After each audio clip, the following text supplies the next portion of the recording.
Hello, and welcome to the Design Day video for our project, the Design Build Fly Aircraft Design Competition, otherwise known as DBF.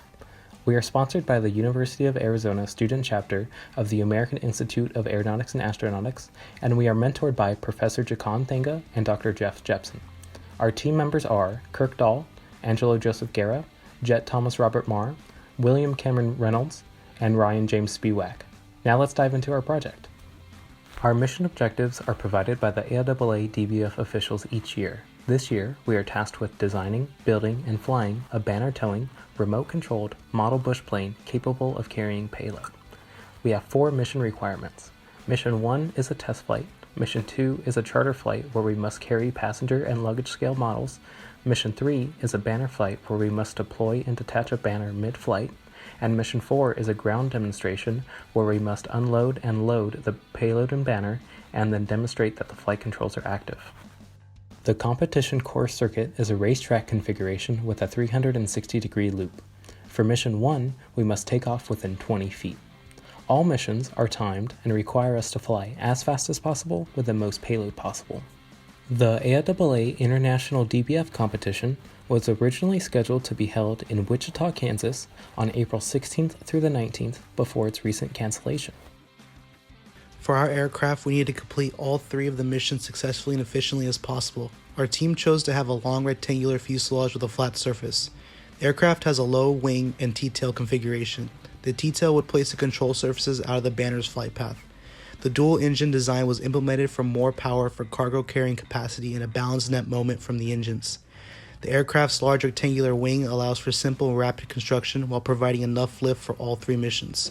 The NACA 6412 was the chosen airfoil due to its high lift coefficient and the approximate stall angle of 11.5 degrees. Aerodynamic calculations show that the aircraft will have about 12.2 pounds of lift, 0.8 pounds of drag, and an L/D of about 15 at a cruise speed of 36 miles an hour. The materials trade study focused on comparing 4 types of main construction techniques: foam, balsa with a carbon fiber spar, composites, and a 3D printed aircraft. Comparison criteria included the weight of the materials, cost, and structural capabilities to name a few. The scoring of the study pointed to a balsa constructed aircraft, with the foam aircraft coming in second. Since the foam model is so cheap and scored so closely to the balsa model though, this type of construction was used for our first prototype to verify that our aircraft can perform. Simulations of the fuselage were conducted to optimize the overall design of the aircraft and to verify that the fuselage can withstand the expected forces. The simulations we conducted were forces of a 2G turn and for an overestimation of the forces of the banner deployment at a force of 12 pounds. The wing was simulated for a 2G turn. With the factor of safety of 3 we found in the simulation, we are confident that the wing is capable of withstanding forces of banner deployment. Once the entire system was modeled in SOLIDWORKS, we created an assembly starting from an exploded view. First, the sub-assembly for the wing, ailerons, and main landing gear is constructed. It is attached to the fuselage with 4 nylon bolts. The tail, rudder, and elevator are constructed next, which is then fitted to the rear fuselage.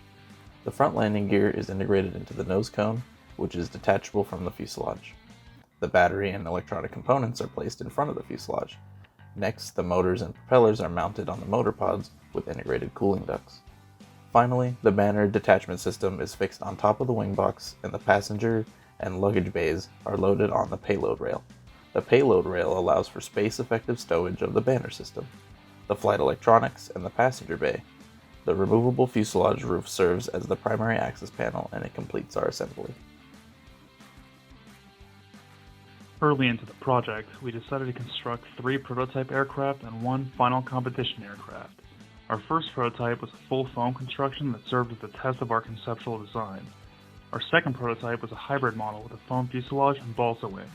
Our third prototype was a full balsa construction with integrated payload systems.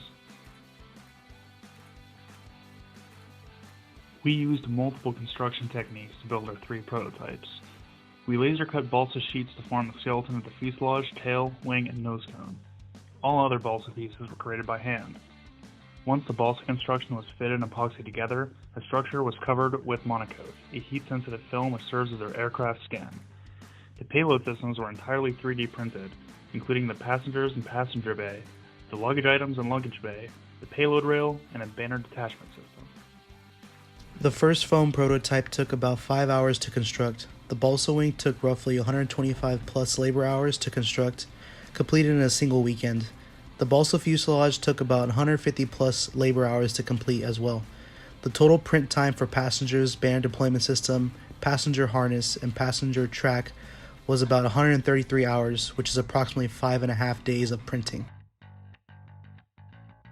The first test flight featured an all-foam prototype, and the main focus was the first and third mission. For the third mission, the aircraft towed a 70-foot and 140-foot streamer to simulate the drag of the banner.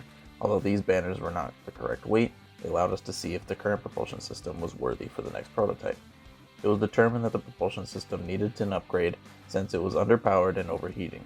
Additionally, the aircraft proved to be stable, as predicted by the X-Flyer analysis, with a static margin of 13.57.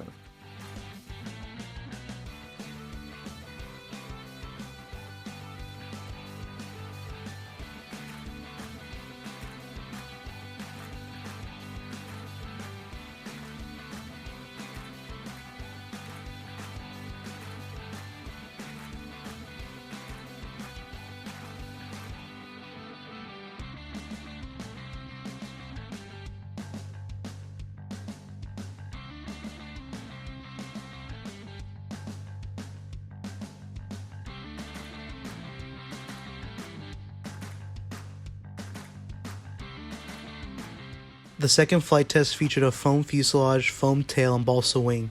This new prototype featured both integrated cooling ducts to keep the electronics cool as well as the design airfoil. The aircraft performed the first and third mission as well as the 20-foot takeoff requirement. The aircraft was less stable in the first prototype and appeared sluggish while towing the 3x5-foot banner. The banner deployment system was not implemented, but we were able to estimate the amount of drag produced by the banner. The 20-foot takeoff requirement was achieved in only 18 feet with a fully charged battery.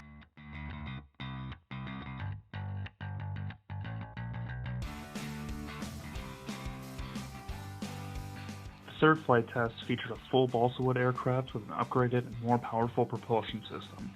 Our team planned on performing all three missions during this test. However, weather conditions were rough with 10-mile-per-hour winds and 15-mile-per-hour gusts. After 2 flights without any payload or banner attached, the aircraft crashed due to lack of roll authority. After analyzing the remains of the aircraft, the control horns that attached the ailerons to the aileron servos failed due to fatigue.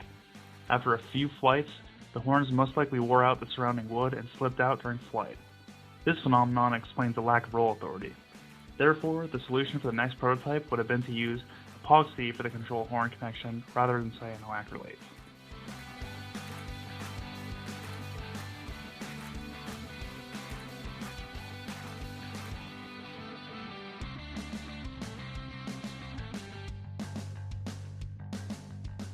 Throughout this project, we have grown immensely, both as individuals and as a team. We learned how to build an RC aircraft from scratch, from conceptualization and simulation to construction and flight testing.